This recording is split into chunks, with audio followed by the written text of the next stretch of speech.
ನಮಸ್ಕಾರ. First tube ನ ಮತ್ತೊಂದು ವಿಡಿಯೋಗೆ ಸ್ವಾಗತ. ಇವತ್ತು ನಾವು ಚರ್ಚೆ ಮಾಡ್ತಾ ಇರುವ ವಿಷಯ ಕೇವಲ ಒಂದು ದೇಶ ಅಥವಾ ಒಂದು ಪ್ರದೇಶಕ್ಕೆ ಸೀಮಿತವಾದಿದ್ದಲ್ಲ. ಇದು ಇಡೀ ಜಗತ್ತಿನ ನಿದ್ದೆಗೆಡಿಸಿರುವಂತಹ ನಿಮ್ಮ ಭವಿಷ್ಯದ ಮೇಲೆ ನೇರ ಪರಿಣಾಮ ಬೀರಬಲ್ಲ ಅತ್ಯಂತ ಗಂಭೀರವಾದ ವಿಚಾರವಾಗಿದೆ. ನೀವು ಒಮ್ಮೆ ಕಲ್ಪನೆ ಮಾಡ್ಕೊಳ್ಳಿ, ನಾವು ಪ್ರತಿದಿನ ಬೆಳಗ್ಗೆ ಎದ್ದು ಪತ್ರಿಕೆ ಓದುವಾಗ ಎಲ್ಲೋ ಒಂದು ಕಡೆ ಸಣ್ಣ ಪುಟ್ಟ ಸಂಘರ್ಷಗಳಾಗ್ತಾ ಇದ್ವು ಅನ್ನೋದನ್ನ ನೋಡ್ತಾ ಇದ್ವಿ. ಆದ್ರೆ ಕಳೆದ ರಾತ್ರಿಯಿಂದ ಮಧ್ಯಪ್ರಾಚ್ಯದಲ್ಲಿ ಏನಾಗ್ತಾ ಇದೆ ಗೊತ್ತಾ? ಅಕ್ಷರಶಃ ಅಲ್ಲೋಲ ಕಲ್ಲೋಲ ಸೃಷ್ಟಿಯಾಗಿದೆ. ಹೌದು, ಗಲ್ಫ್ ರಾಷ್ಟ್ರಗಳ ಮೇಲೆ ಸತತವಾಗಿ ಊಹಿಸಲು ಅಸಾಧ್ಯವಾದ ಭಾರಿ ಪ್ರಮಾಣದ ದಾಳಿಗಳು ನಡೀತಾ ಇವೆ. ಆದ್ರೆ ಇಲ್ಲಿ ನಮ್ಮನ್ನ ಕಾಡುವಂತಹ ಅತಿ ದೊಡ್ಡ ಆಶ್ಚರ್ಯದ ಸಂಗತಿ ಏನಂದ್ರೆ ಗಲ್ಫ್ ದೇಶಗಳು ಮೌನವಾಗಿವೆ. ಈ ದಾಳಿಗೆ ಅವರು ಪ್ರತಿ ದಾಳಿಯನ್ನ ಯಾಕೆ ಮಾಡ್ತಾ ಇಲ್ಲ? ಅವರ ಬಳಿ ಶಸ್ತ್ರಾಸ್ತ್ರಗಳ ಕೊರತೆ ಇದೆಯಾ? ಖಂಡಿತ ಇಲ್ಲ. ಸೌದಿ ಅರೇಬಿಯಾ, ಯುಎಇ ನಂತಹ ದೇಶಗಳು ಪ್ರತಿ ವರ್ಷ ತಮ್ಮ ರಕ್ಷಣೆಗಾಗಿ ಶತಕೋಟಿ ಡಾಲರ್ಗಳನ್ನ ಖರ್ಚು ಮಾಡುತ್ತವೆ. ಅವರ ಬಳಿ ಅತ್ಯಾಧುನಿಕ ಯುದ್ಧ ವಿಮಾನಗಳಿವೆ, ಅತ್ಯುತ್ತಮ ಕ್ಷಿಪಣಿ ನಿರೋಧಕ ವ್ಯವಸ್ಥೆ ಇದೆ. ಆದ್ರೂ ಅವರು ಮೌನ ವಹಿಸಿರುವುದು ಹಲವಾರು ಅನುಮಾನಗಳಿಗೆ ಎಡೆ ಮಾಡಿಕೊಟ್ಟಿದೆ. ಈ ಮೌನದ ಹಿಂದಿರುವಂತಹ ಭಯವಾದ್ರೂ ಏನು? ಹಾಗಾದ್ರೆ ಇರಾನ್ ದಾಳಿಯಿಂದಾಗಿ ಗಲ್ಫ್ ರಾಷ್ಟ್ರಗಳು ಕೂಡ ಸರ್ವನಾಶವಾಗುತ್ತಾ? ಮುಸ್ಲಿಂ ರಾಷ್ಟ್ರಗಳ ನಡುವೆಯೇ ಈ ವೈಮನಸ್ಸು ಉಂಟಾಗಿರೋದಾದ್ರೂ ಯಾಕೆ? ಈ ಎಲ್ಲ ಮಾಹಿತಿಯನ್ನು ಇವತ್ತಿನ ಈ ವಿಡಿಯೋದಲ್ಲಿ ನೋಡೋಣ. ಆದ್ರೆ ಅದಕ್ಕೂ ಮುನ್ನ ನಿಮ್ಗೇನನ್ಸುತ್ತೆ? ಮುಸ್ಲಿಂ ರಾಷ್ಟ್ರಗಳ ನಡುವೆ ಬೆಂಕಿ ಹೊತ್ತಿ ಕಚ್ಚಾಡ್ಕೊಳ್ಬೇಕಾ ಅಥವಾ ಶಾಂತಿಯನ್ನ ಹೊಂದಬೇಕಾ? ನಿಮ್ಗೇನನ್ಸುತ್ತೆ ಅಂತ ಕಮೆಂಟ್ ಮಾಡಿ ಹಾಗೂ ವಿಡಿಯೋಗೆ ಲೈಕ್ ಕೊಡಿ. ಸ್ನೇಹಿತರೆ, ಗಲ್ಫ್ ದೇಶಗಳ ಮೇಲೆ ನಡೀತಾ ಇರುವ ದಾಳಿಯ ತೀವ್ರತೆ ಇಷ್ಟಿದೆ ಅಂದ್ರೆ ನಾವು ಕೇವಲ ಅಂಕಿಅಂಶಗಳನ್ನ ನೋಡಿದ್ರೆ ನಮ್ಗೆ ಬೆವರೇ ಬರುತ್ತೆ. ಸೌದಿ ಅರೇಬಿಯಾ, ಕತಾರ್, ಯುಎಇ ಮತ್ತು ಕುವೈತ್ ನಂತಹ ದೇಶಗಳು ಅಕ್ಷರಶಃ ತತ್ತರಿಸಿ ಹೋಗಿವೆ. ಸೌದಿ ಅರೇಬಿಯಾ ತನ್ನ ಮೇಲೆ ಎಷ್ಟು ಕ್ಷಿಪಣಿಗಳು ಬಿದ್ದಿವೆ ಎಂಬಂತಹ ನಿಖರವಾದ ಮಾಹಿತಿಯನ್ನ ಜಗತ್ತಿನಿಂದ ಮುಚ್ಚಿಡಲು ಪ್ರಯತ್ನಿಸ್ತಾ ಇದೆ.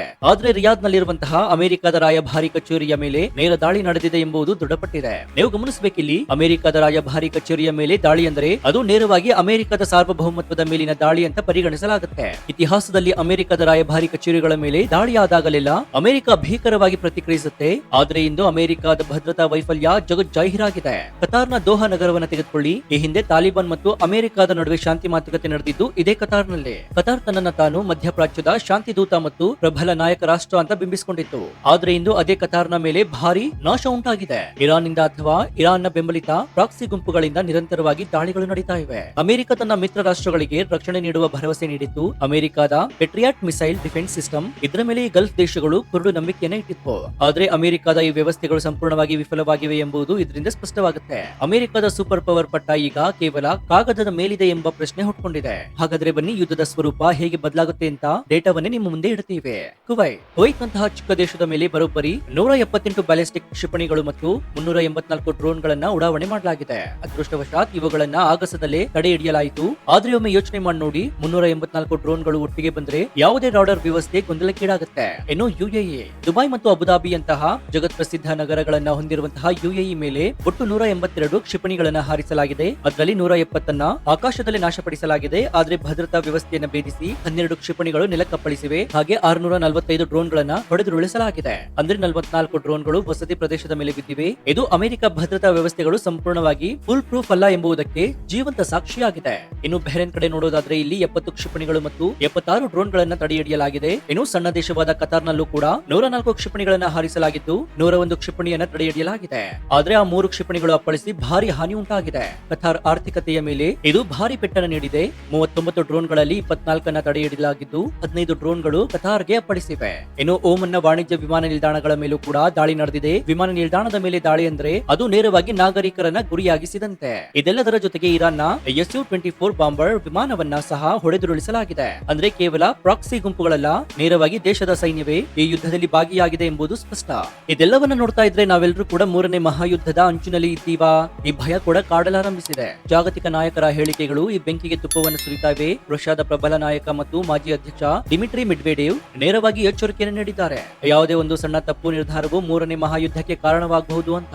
ರಷ್ಯಾ ಈಗಾಗಲೇ ಉಕ್ರೇನ್ ಯುದ್ಧದಲ್ಲಿ ನಿರಂತರವಾಗಿದೆ. ಹೀಗಿರುವಾಗ ಮಧ್ಯಪ್ರಾಚ್ಯದಲ್ಲಿ ಯುದ್ಧ ಭುಗಿಲೆದ್ರೆ ರಷ್ಯಾ ಇರಾನ್ ಪರವಾಗಿ ನಿಲ್ಲುವುದು ಖಚಿತ.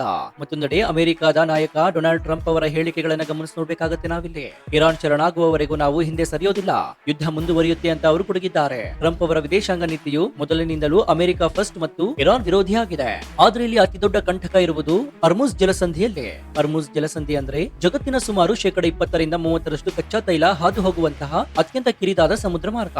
ಇರಾನ್ ಈಗಾಗಲೇ ಬೆದರಿಕೆ ಹಾಕಿದೆ, ಈ ಮಾರ್ಗದ ಮೂಲಕ ಹಾದು ಹೋಗುವ ಯಾವುದೇ ಪಾಶ್ಚಿಮಾತ್ಯ ಹಡಗುಗಳನ್ನ ನಾವು ಸುಟ್ಟು ಹಾಕ್ತೀವಿ ಅಂತ. ಒಂದ್ ವೇಳೆ ಇರಾನ್ ಈ ಜಲಸಂಧಿಯನ್ನ ಬಂದ್ ಮಾಡಿದ್ರೆ ಜಗತ್ತಿನ ಆರ್ಥಿಕತೆ ಅಕ್ಷರಶಃ ಸ್ತಬ್ಧವಾಗುತ್ತೆ. ಪೆಟ್ರೋಲ್ ಡೀಸೆಲ್ ಬೆಲೆಗಳು ಗಗನಕ್ಕೇರುತ್ತವೆ. ಜಾಗತಿಕ ಹಣದುಬ್ಬರ ಎಲ್ಲೇ ಮೀರುತ್ತೆ. ಇನ್ನು ಭಾರತದ ಮೇಲೆ ಇದರ ಪರಿಣಾಮ ಹೇಗಿರುತ್ತೆ?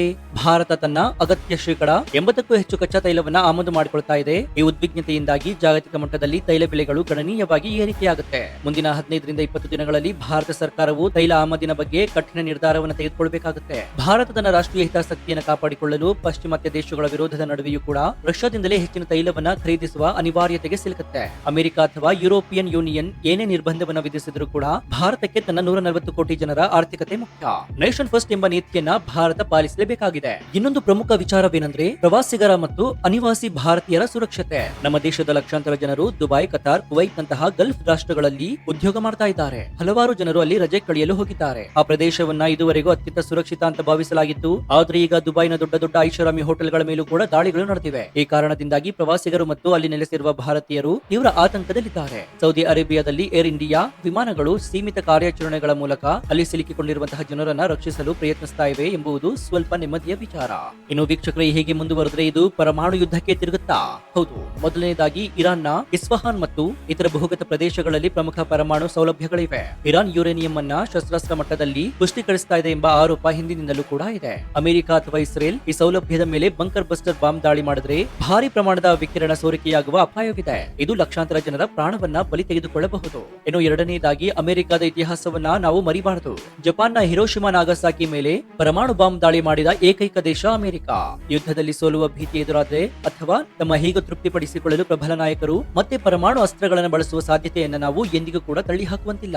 ಇದೆಲ್ಲದರ ಮಧ್ಯೆ ನಮ್ಮ ಪಕ್ಕದ ಮನೆಯಲ್ಲಿ ಬೇರೆಯದೇ ನಾಟಕ ನಡೀತಾ ಇದೆ. ಪಶ್ಚಿಮಾತ್ಯದಲ್ಲಿ ಯುದ್ಧ ನಡೀತಾ ಇದ್ರೆ ಇತ್ತ ಪಾಕಿಸ್ತಾನ ಮತ್ತು ಅಫ್ಘಾನಿಸ್ತಾನದ ನಡುವೆ ಪ್ರತ್ಯೇಕ ಸಂಘರ್ಷ ಭುಗಿಲೆತ್ತಿದೆ. ಅಫ್ಘಾನಿಸ್ತಾನವು ಡ್ರೋನ್ ಬಳಸಿ ಪಾಕಿಸ್ತಾನದ ನೂರ್ ಖಾನ್ ವಾಯುನೆಲೆಯ ಮೇಲೆ ದಾಳಿ ಮಾಡಿದೆ. ಟಿಡಿಪಿ ಅಲ್ ಖೈದಾದಿಂದ ಪ್ರೇರಿತರಾದ ಒಂದು ಉಗ್ರಗಾಮಿ ಗುಂಪು. ಇದು ಕೇವಲ ಹಣಕ್ಕಾಗಿ ಕೆಲಸ ಮಾಡುವ ಬಾಡಿಗೆ ಗುಂಪಾಗಿದ್ದು ಇಂದು ಪಾಕಿಸ್ತಾನಕ್ಕೆ ಭಸ್ಮಾಸುರನಾಗಿ ಪರಿಣಮಿಸಿದೆ. ತಾನು ಸಾಕಿ ಬೆಳೆಸಿದ ಉಗ್ರರೇ ಇಂದು ಪಾಕಿಸ್ತಾನ ಸೇನೆಯ ಮೇಲೆ ದಾಳಿ ಮಾಡ್ತಾ ಇದ್ದಾರೆ. ಉಗ್ರರನ್ನ ಎಲ್ಲಿ ಹೇಗೆ ಹುಡುಕುವುದು ಎಂಬುದು ಪಾಕಿಸ್ತಾನಕ್ಕೆ ತಿಳಿತಾ ಇಲ್ಲ. ಇನ್ನು ಜಗತ್ತಿನ ರಾಜಕೀಯ ನಕ್ಷೆ ವೇಗವಾಗಿ ಬದಲಾಗ್ತಾ ಇದೆ. ನಾವು ಈ ಮೊದಲು ಭಾರತ, ಪಾಕಿಸ್ತಾನ ಅಥವಾ ರಷ್ಯಾ ಯುಕ್ರೇನ್ ಯುದ್ಧದಿಂದ ಮಹಾಯುದ್ಧ ಆರಂಭವಾಗಬಹುದು ಅಂತ ಭಾವಿಸಿದ್ವಿ. ಆದ್ರೆ ಈಗ ನಡೀತಾ ಇರುವಂತಹ ಪಶ್ಚಿಮಾತ್ಯದ ಯುದ್ಧವು ಅತ್ಯಂತ ದೊಡ್ಡ ಮಟ್ಟದ ಸಂಘರ್ಷವಾಗಿ ಹೊರಹೊಮ್ಮಿದೆ. ಡೊನಾಲ್ಡ್ ಟ್ರಂಪ್ ಅವರ ಆಡಳಿತ ನೀತಿಗಳು ಜಾಗತಿಕ ರಾಜಕೀಯ ಸಮತೋಲನವನ್ನ ಕದಡಿದೆ. ಇರಾನ್ ನಲ್ಲಿರುವಂತಹ ಭಾರತದ ಕೋಟ್ಯಾಂತರ ರೂಪಾಯಿ ಹೂಡಿಕೆಗಳು ಇದರಿಂದಾಗಿ ಅಪಾಯಕ್ಕೆ ಸಿಲುಕಲಿವೆ. ಅಮೆರಿಕ ಒಂದು ಕಡೆ ಇರಾನ್ ವಿರುದ್ಧ ನಿಂತರೆ ಇನ್ನೊಂದು ಕಡೆ ತನ್ನ ಸ್ವಾರ್ಥಕ್ಕಾಗಿ ಮತ್ತೆ ಪಾಕಿಸ್ತಾನಕ್ಕೆ ಬೆಂಬಲ ನೀಡುವ ಸಾಧ್ಯತೆ ಇದೆ. ಇದು ಭಾರತಕ್ಕೆ ರಾಜತಾಂತ್ರಿಕವಾಗಿ ಅತ್ಯಂತ ದೊಡ್ಡ ಸವಾಲಾಗಿದೆ. ಭಾರತವು ಅಮೆರಿಕ, ಇಸ್ರೇಲ್, ಇರಾನ್ ಮತ್ತು ರಷ್ಯಾ ಈ ಎಲ್ಲರೊಂದಿಗೂ ಕೂಡ ಉತ್ತಮ ಸಂಬಂಧವನ್ನ ಕಾಯ್ದುಕೊಳ್ಳಬೇಕಾದಂತಹ ಅಗ್ಗದ ಮೇಲಿನ ನಡಿಗೆಯನ್ನ ಮಾಡಬೇಕಾಗಿದೆ. ಆದ್ರೆ ನಾವು ಆತಂಕ ಪಡುವ ಅಗತ್ಯವಿಲ್ಲ. ನಮ್ಮ ವಿದೇಶಾಂಗ ನೀತಿ ಬದಲಾಗಿದೆ. ಗಲ್ಫ್ ನಲ್ಲಿ ಸಿಲುಕಿರುವಂತಹ ಭಾರತೀಯರು ಗಾಬರಿಯಾಗುವ ಅಗತ್ಯವಿಲ್ಲ. ಭಾರತ ಸರ್ಕಾರ ಮತ್ತು ವಿಮಾನಯಾನ ಸಂಸ್ಥೆಗಳು ಸೀಮಿತ ಕಾರ್ಯಾಚರಣೆಗಳ ಮೂಲಕ ಭಾರತೀಯರನ್ನ ಸುರಕ್ಷಿತವಾಗಿ ಕರೆತರುವ ಕಾರ್ಯದಲ್ಲಿ ನಿರತರಾಗಿದ್ದಾರೆ. ಕುವೈತ್ ಮತ್ತು ಕತಾರ್ನಲ್ಲಿ ಪರಿಸ್ಥಿತಿ ಅತ್ಯಂತ ಭೀಕರವಾಗಿದ್ದು ವಿಶ್ವಸಂಸ್ಥೆ ಮತ್ತು ಜಾಗತಿಕ ನಾಯಕರ ಮಧ್ಯಪ್ರವೇಶದಿಂದ ಮುಂದಿನ ದಿನಗಳಲ್ಲಿ ಪರಿಸ್ಥಿತಿ ಸುಧಾರಿಸುವ ಭರವಸೆ ಕೂಡ ಇದೆ. ಯುದ್ಧ ಯಾವುದಕ್ಕೂ ಪರಿಹಾರವಲ್ಲ. ಆದ್ರೆ ಯುದ್ಧದ ಇಂದಿನ ರಾಜಕೀಯವನ್ನು ನಾವು ಅರ್ಥ ಮಾಡ್ಕೊಳ್ಬೇಕಾಗಿದೆ. ನಾವೆಲ್ಲರೂ ಕೂಡ ಜಾಗರೂಕರಾಗಿರಬೇಕು. ಜಗತ್ತಿನ ಆಗು ಹೋಗುಗಳನ್ನ ಗಮನಿಸೋಣ ಮತ್ತು ಓದುತ್ತಾ ಕಲಿಯೋಣ. ಸೊ ಈ ಬಗ್ಗೆ ನಿಮ್ಮ ಅಭಿಪ್ರಾಯ ಏನು ಅಂತ ಕಮೆಂಟ್ ಮಾಡಿ ಹಾಗೂ ವಿಡಿಯೋಗೆ ಲೈಕ್ ಕೊಡಿ. ಜೊತೆಗೆ ನೀವಿನ್ನೂ ನಮ್ಮ ಚಾನೆಲ್ ಅನ್ನು ಸಬ್ಸ್ಕ್ರೈಬ್ ಮಾಡ್ಕೊಂಡಿಲ್ಲ ಅಂದ್ರೆ ಈ ಕೂಡಲೇ ಸಬ್ಸ್ಕ್ರೈಬ್ ಮಾಡ್ಕೊಂಡು ಪಕ್ಕದಲ್ಲಿರುವಂತಹ ಬೆಲ್ ಐಕಾನ್ ಅನ್ನು ಪ್ರೆಸ್ ಮಾಡಿ. ಇದರಿಂದ ನಾವು ಹಾಕುವ ಹೊಸ ವಿಡಿಯೋಗಳ ನೋಟಿಫಿಕೇಶನ್ ಮತ್ತು ನಿಮಗೆ ಸಿಗುತ್ತೆ. ಇನ್ನು ನಮ್ಮ ಚಾನೆಲ್ ನಲ್ಲಿ ಇಂತಹ ಅನೇಕ ಕುತೂಹಲಕಾರಿ ವಿಡಿಯೋಗಳು ಇವೆ, ಅವುಗಳನ್ನು ನೋಡಿ ಪ್ರೋತ್ಸಾಹಿಸಿ. ಇದಾಗಿತ್ತು ಈ ಕ್ಷಣದ ವಿಶೇಷ. ನೋಡ್ತಾ ಇರಿ ಫಸ್ಟ್ ಟ್ಯೂಬ್ ಕನ್ನಡ. ಧನ್ಯವಾದ.